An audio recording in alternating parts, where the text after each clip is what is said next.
สวัสดีเด็กๆทุกคนนะคะ วันนี้คุณนุ่นมามอบหมายงานของวันที่ 24 สิงหาคมนะคะ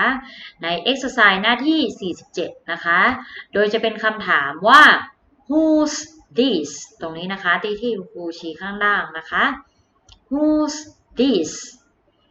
this is my grandma ก็คือเวลาเราตอบนะคะ who's this แปลว่านี่คือใคร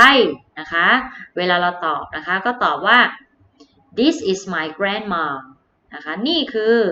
คุณย่าหรือว่าคุณยายของฉันนะคะโดยถ้าเขาถามว่า who's this เด็กๆก็ตอบนะคะมาดูนะคะข้อที่1นะคะ activity 1 look and number say look คือให้ดูนะคะ number แปลว่าเติมหมายเลขลงไปในช่องว่างนะคะแล้วก็ say คือให้เด็กๆพูดนะคะอย่างเช่นข้อที่1นะคะเขาบอกว่าข้อที่1ตรงหมายเลขขอโทษนะคะตรงรูปภาพที่1ตรงนี้นะคะเป็นรูปภาพของ grandma ใช่ไหมคะเขาก็จะมาเติมหมายเลขที่1หมายเลข1ตรงช่องว่างตรงนี้นะคะ this is my grandma this is my grandma คุณย่าหรือคุณยายของฉันนะคะเด็กๆจะเติมหมายเลขได้ก็ต่อเมื่อเด็กๆต้องดูรูปภาพนะคะแล้วก็มาดูตรงประโยคด้วยนะคะเด็กๆลองมาพูดตามคุณครูนะคะแล้วคุณครูจะช่วยแปลให้นะคะ this is my brother นี่คือพี่ชายหรือน้องชายของฉัน this is my mom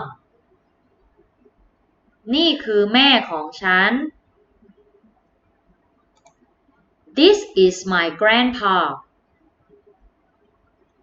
นี่คือคุณปู่หรือคุณตาของฉัน this is my grandma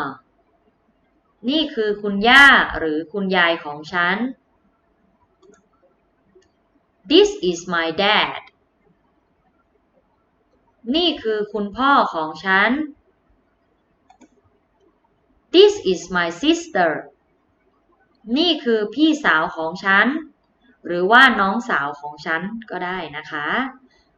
ละค่ะสำหรับวันนี้คุณนุ่นมีเพียงเท่านี้นะคะเด็กๆระบายสีให้สวยงามด้วยนะคะเด็กๆถ่ายคลิปวิดีโอมาให้คุณนุ่นดูอ่านประโยคตรงนี้ให้คุณนุ่นฟังด้วยนะคะ Goodbye see you next time